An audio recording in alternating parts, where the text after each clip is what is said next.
I'm Sam. I'm also Sam. That last song was Let All Who Sing Be Merry, and it was written in the 1500s, if you cared. Yeah. And so the next song is The Only Exception by Paramore. And the soloist is Vivian Marin.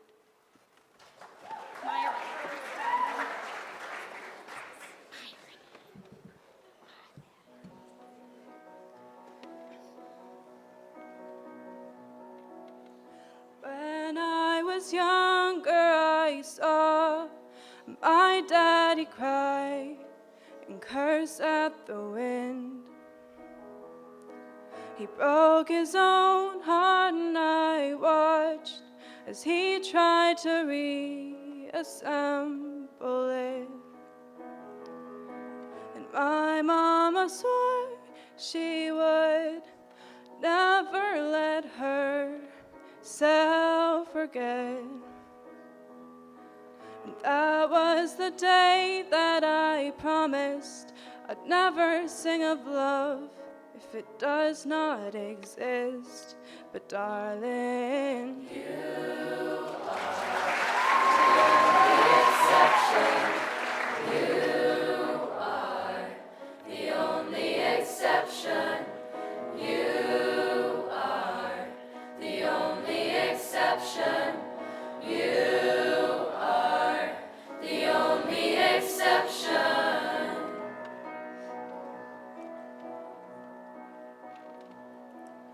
Maybe I know somewhere deep in my soul that love never lasts. We've got to find other ways to make it alone or keep a straight face. And I've always lived like this, keeping a comfortable distance. And up until now I have sworn to myself that I'm content with loneliness, because none of it was ever worth the risk. But you are the only exception. You are the only exception. You are the only exception. You are the only exception.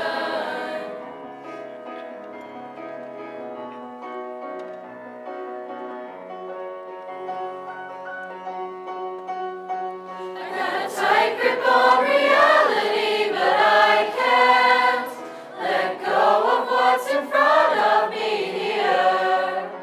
I know you're leaving in the morning when you wake up. Leave me with some kind of proof it's not a dream. Oh.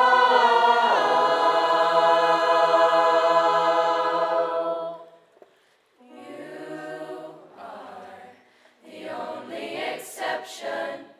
You are the only exception.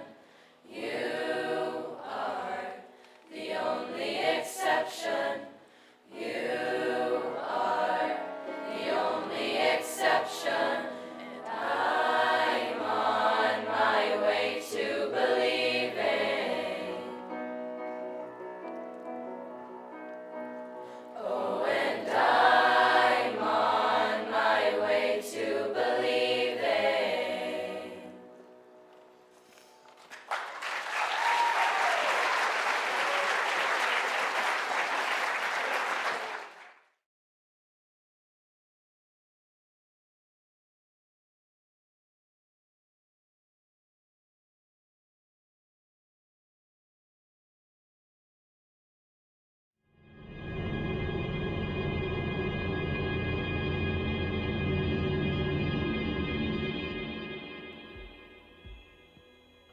I teach English at the high school. I teach seniors right now and the graphic novel. We started talking about it a few years ago. There was a lot of enthusiasm from students in terms of graphic novels in the library. There was this club, the Most Club, which was a magazine of kids' drawings.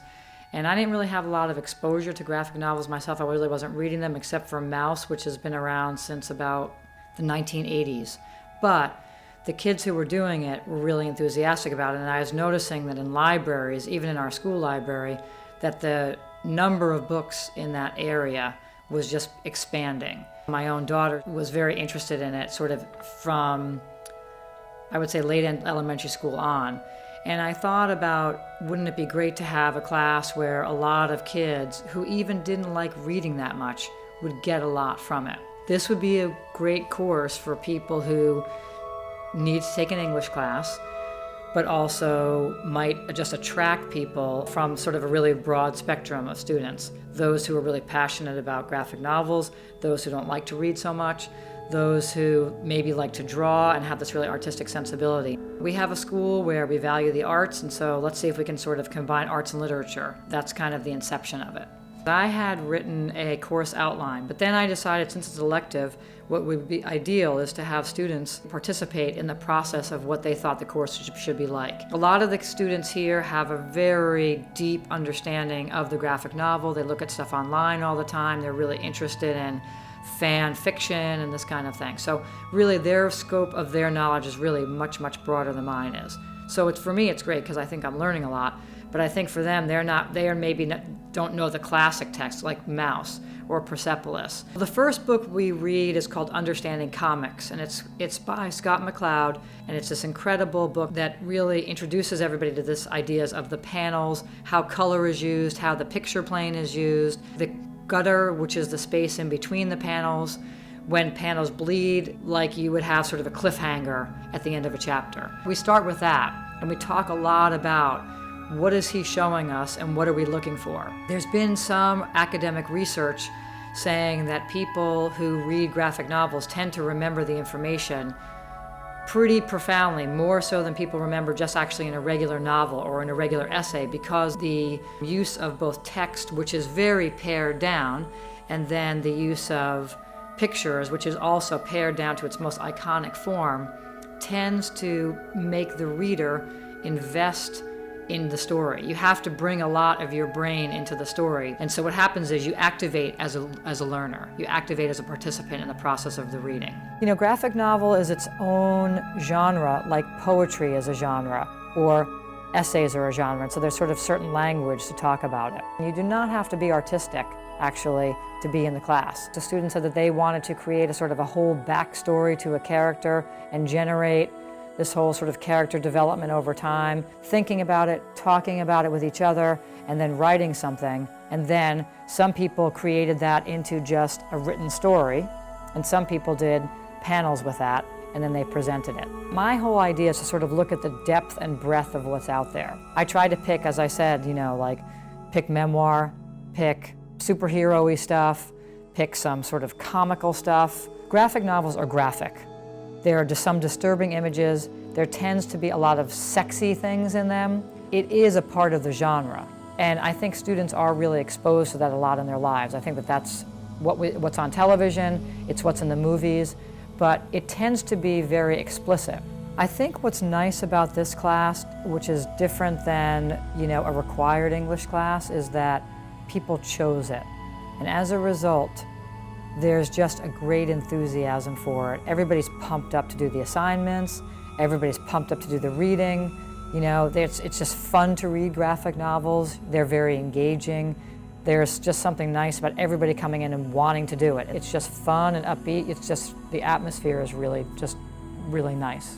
So what this course does, I would say, is it attracts a wide spectrum of the student population. The students are seniors, juniors, and sophomores. And that's one of the things that makes it really exciting too. Because there are kids who are really they struggle a little bit in school in general, but they read all these books and they know about them and they're into it, and they're really powerful members of the class. So that's great.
children has banned creepy masks because of their psychological effects on small children.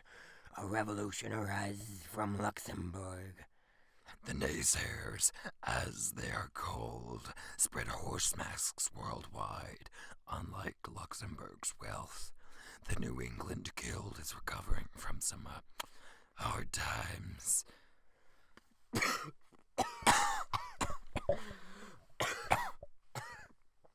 Shit.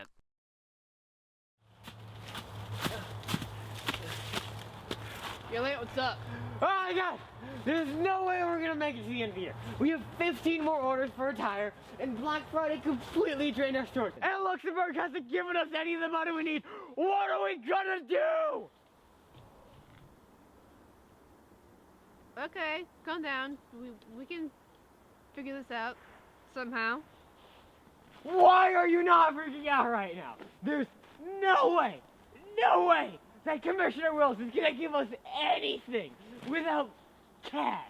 That's a good idea. I mean, Commissioner Wiltz wants to spread the naysayers just as much as we do. Okay, so we'll get some from Wiltz. Good plan. What? No, that'll never work. Never. Answer questions. Come back.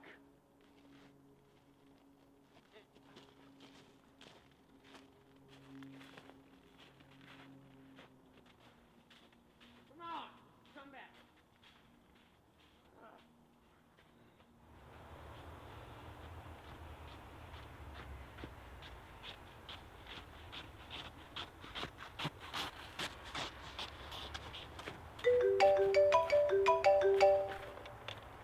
Hello? I desire to acquire some specialized attire. I gotcha. How's sketchy corner number 5? I'll let you know when we've got some. Agent Crunch an emergency! There we go. Agent Crunch an emergency! Everything's fine, Agent Tando. We got this under control. It's not okay. We need special attire by tomorrow.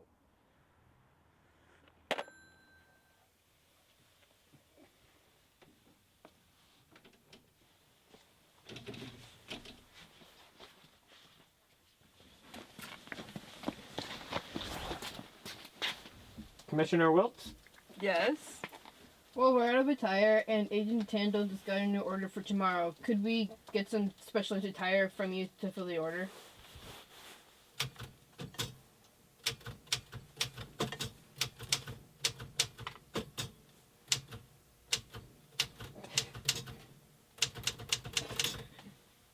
I say thee nay! What are we gonna do?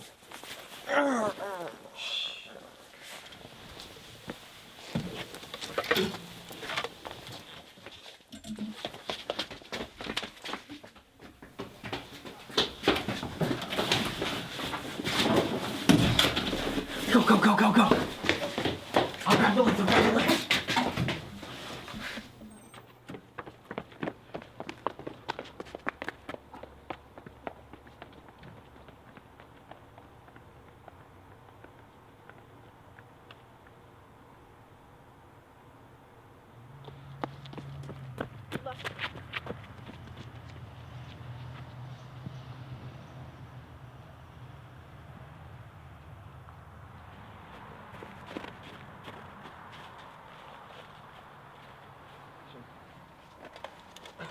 Not again. Happens every time. Okay. Yeah. Okay, I got the attire. How's yeah, we said sketchy corner number 5. Yeah, 2 p.m. works. Okay. Don't forget the money.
Small children, a revolution rises That's from not how you read Luxembourg. it. The naysayers That's not how you read it. Spread horse masks worldwide. Unlike Luxembourg's wealth, the New England Guild is recovering from some rough times. Jesus Christ. That microphone smells like a stainless steel plant and China. I still smell it. It's lingering. Yep. The lingering stench of Okay, so whenever we're okay. Inserts peg A into slot C and make the club go up on Tuesday. By peg A, I mean key, and by slot C, I mean the door. Because you open the door to open the club on your Tuesday. Mm-hmm. On your Tuesday. No one else's Tuesday, just yours. Like going into Friday. It's like you go into that, it's always Friday.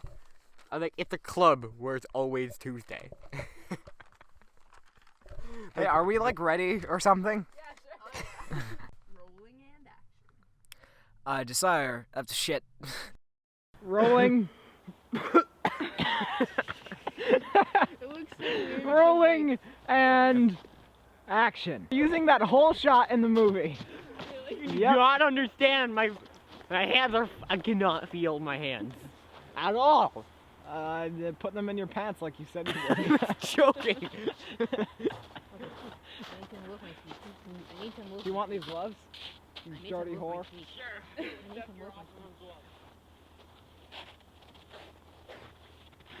We're done? Are we done? Is that it? That's where we're at. All right. We can't do anything else because we don't have the horse mask. First thing you see is Luke's hand on the top of the door. Rolling and action.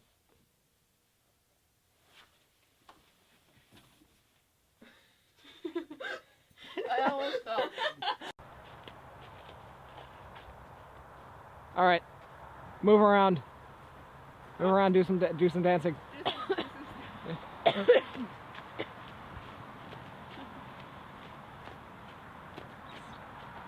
Helps the focus. All right, we're good. Commissioner Wilkes.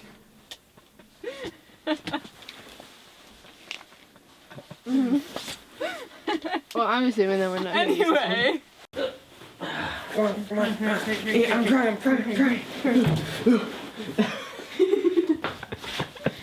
Oh, sure. You better hope that costume room opens from the inside. I say thee no! Shit.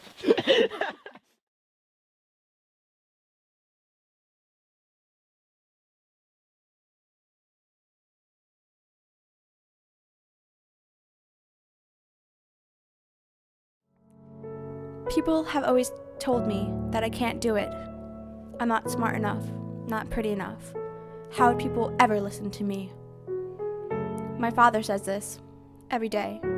He wants me to be something dependable. He does not agree with my opinion, my life choices. My friends laugh at me too, saying I'm foolish. Well, the friends that remain.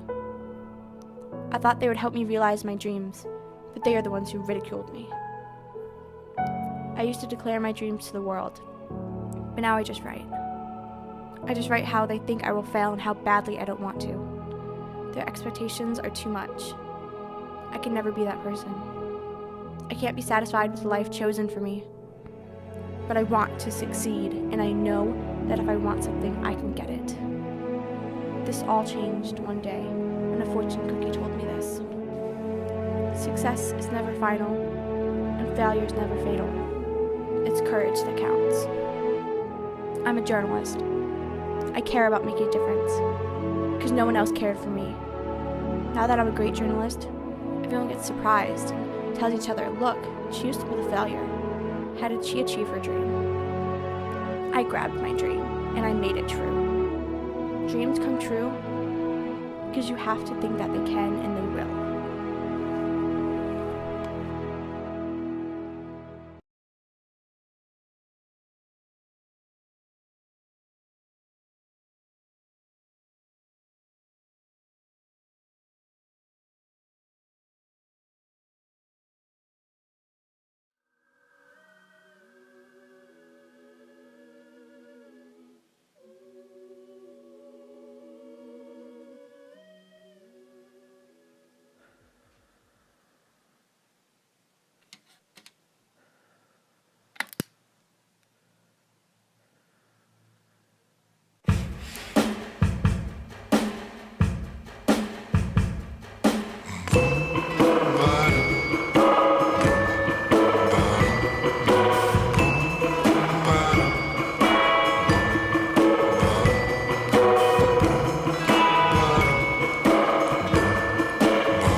this red and white and blue popsicle.